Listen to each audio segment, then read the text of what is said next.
All right. Greetings, Earthlings, on our return from space.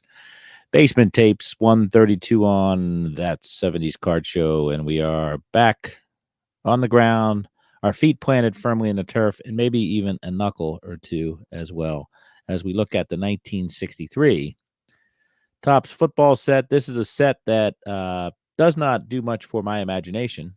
I have, what do I have here? I have roughly 91 of these cards, but I can tell you that it's a rather mundane and vanilla set, but let's learn more about it together, shall we? Uh, 171 total cards, $20.92, $3,565.50 total value. $1,000 to $2,000 a set of these will run you according to Beckett OPG. The 1963 top set contains 170 standard size cards of NFL players grouped together by teams. The card backs are printed in light ink. The card backs are printed in light orange ink on white cardstock. Statistical information from the immediate past season and career totals are given on the reverse. The illustrated trivia question on the reverse of each card could be answered by placing red cellophane paper, which was inserted into wax packs, over the card. The 76 cards indicated by SP below are in shorter supply than the others because the set size is not the standard 132 card single sheet size. Hence, all cards were not printed in equal amounts. There also exists a 3-card advertising panel consisting of card fronts of Charlie Johnson, John David Crow, and Bobby Joe Conrad. I assume they're from the South. The back of the latter two players contains an ad copy and Y.A. Tittle card back on Johnson. Interestingly, Y.A. Tittle was also used as the player featured on the full box of packs. Finally, many of the cards in this set were printed with color variations in the background of the player photo, thus resulting in one version of the photo that appears to have a purple tint background, while the other is a color-corrected blue background. This is most evident on cards with a large portion of sky in the background of the photo.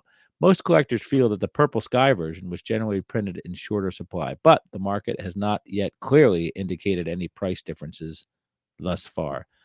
37 rookie cards according to Beckett OPG. Let's look at some of these individual prices, shall we? We are going to talk about the first 3 cards, perhaps more depending on the price here. So your most valuable card is single card would be Jim Brown, followed by Ray Nitschke, and then Bob Lilly of the Dallas Cowboys, formerly America's team. Let's go over to TCDB and see what they have to say. 170 cards. Teams depicted here, again, just NFL, were the Baltimore Colts, Chicago Bears, Cleveland Browns, Dallas Cowboys, Detroit Lions, Green Bay Packers, Los Angeles Rams, Minnesota Vikings, New York Giants, Philadelphia Eagles, Pittsburgh Steelers, San Francisco 49ers, St. Louis Cardinals, and the Washington Redskins. Hall of Famers, 35 of them. Unitas, Moore, Berry, Parker, Marchetti, Brown, McCormack, Groza, Dick Lane, Larry, Schmidt, Jones, Tittle, Huff, Ditka, Atkins, George, that's Bill George, Lilly, Starr, Taylor, Gregg, Ringo, Hank Jordan, Willie Wood, Nitschke, Tarkenton, McElhenney, Jurgensen, Tommy McDonald, John Henry Johnson, Stoutner, St. Clair, Nomalini, Larry Wilson, and Bobby Mitchell.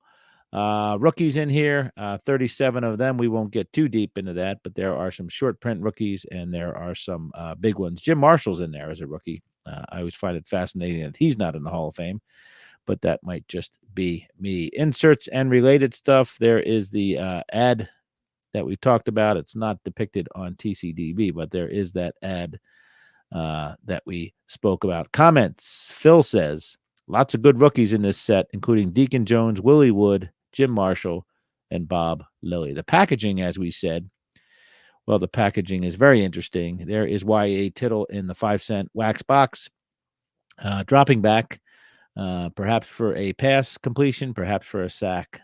Who knows? Topps National League Football Bubblegum, 5 cents, plus mystery quiz. Says here that the mystery quiz, place red paper over mystery quiz. Presto, up pops the answer. The usual terms and conditions are written on the one side of the wrapper. We've gone over that over and over again. Trivia says here the 1963 top set contains NFL players grouped together by teams. The cards have a cartoon quiz on 3D backs answered by placing a red piece of cellophane included in the pack of cards on the card to see the answer. That is ripped from the Beckett OPG headlines. Gallery, Johnny U, of course, Baltimore Colts, #1. Not sure why he's always that guy, but he sure is #1 a lot in these sets. Baltimore usually first, but Johnny usually the top Baltimore or Baltimorean, as we say, depicted. The cards, not too thrilling. There's various color borders. There are team cards. The borders have a different color on the bottom than they do on the sides. I can look at Jim Brown cards all day, by the way. Has a lighter color depicting the name, the team name, and the position of the player in here. The Brownies looking good in their brown uniforms and their poses, but really not a lot of originality in this set or enough to get you really excited about this. Generic, as they would say, or perhaps vanilla. Rosie Greer. Let's look at Rosie Greer's card. He was in a great sci-fi movie, The Man with Two Heads. Forget who the other guy was, John Forsythe, perhaps. But Rosie Greer was also there the night Robert F. Kennedy was assassinated. He was on security duty, so turn your badge in there, Rosie Greer. New York Giants tackle, card number 56. Weight, height 6'5", weight 3 something something. Wow, am I reading that right? 290. I'm sorry. I thought it said 250. I don't know. I thought it said 390. I was like, that's crazy. Age 30. He went to Penn State. Team years pro, whatever that is, 8, I guess. When this big man races at a runner, you can be sure he means business. A vital part of the last 2 Giant championship drives, Rosie is fast and agile for a man his size. He has cut several recordings as a guitar player and singer. What NCAA title did Rosie win? Asked the question on the back. Well, if you place your red cellophane on there, of which I don't have any, you will find the answer. This is copyrighted by TCG, printed in the USA. Eric Barnes follows him from the Giants, although it looks like he's wearing his Chicago uniform in that picture. New York Giants, nice blue and red team card there. And it goes on and on. Look at the Cowboys. They look like they might win a few Super Bowls in the future and then not win a lot of Super Bowls in the very far future, a.k.a. present day NFL.